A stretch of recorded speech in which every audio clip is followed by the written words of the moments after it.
নমস্কার, আমি ডাক্তার সুশোভন পাত্র, কনসালটেন্ট পেইন ফিজিশিয়ান। আজকে যেটা নিয়ে কথা হবে সেটা হচ্ছে failed back surgery syndrome. Failed back surgery মানে আপনার একটা ব্যাক সার্জারি হয়েছিল। সেই ব্যাক সার্জারি হওয়ার পরেও আপনার কিন্তু ব্যথা রয়ে গেছে। আপনি এরকম এটা যদি হয়ে থাকে তাহলে আমাদের প্রথমেই ভাবতে হবে কেন এই ধরনের জিনিসগুলো হয়। মানে ব্যাক সার্জারি আপনি করলেন, তাতে তো ব্যথা কমে যাওয়ার কথা ছিল, কিন্তু তা সত্ত্বেও কিন্তু আপনার ব্যথা রয়ে গেল। কী কারণে হতে পারে? সেটা সাধারণত কোমরের কোনো ব্যথা থেকে হতে পারে, বা একটা কম্প্রেশন বা ঝিনঝিন অবশ ভাব হচ্ছিল, আপনার পায়ের দিকে যাচ্ছিল, সেই জন্য আপনি অপারেশন করেছেন, কিন্তু দেখলেন অপারেশনের পরেও আপনার সিমটম পারসিস্ট করে যাচ্ছে। এটা কেন হয়? কিছু কিছু ক্ষেত্রে দেখা গেছে যে কিছু স্ক্রু টেন্ডারনেস থাকে, মানে আপনাকে অপারেশনের পরে যে স্ক্রু দেওয়া হয়েছে সেখানে একটা টেন্ডারনেস রয়ে গেছে।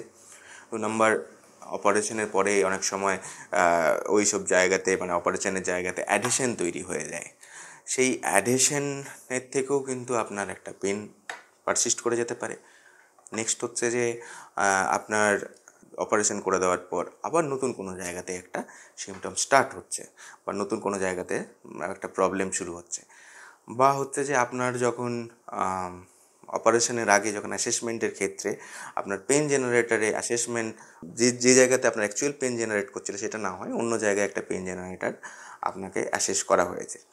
এই সব কারণের জন্য কিন্তু ব্যাক সার্জারি হওয়ার পরেও আপনার সিমটম পারসিস্ট করতে পারে। তো এইগুলো যদি আপনার কাছে পারসিস্ট করে, আপনি কি করবেন? প্রথম হচ্ছে যে কিছুদিন কনজারভেটিভ ম্যানেজমেন্টে থাকা, ওষুধপত্র খাওয়া, কিছু ব্যায়াম করা, কিছু ঠান্ডা গরম শেক এগুলো নেওয়া।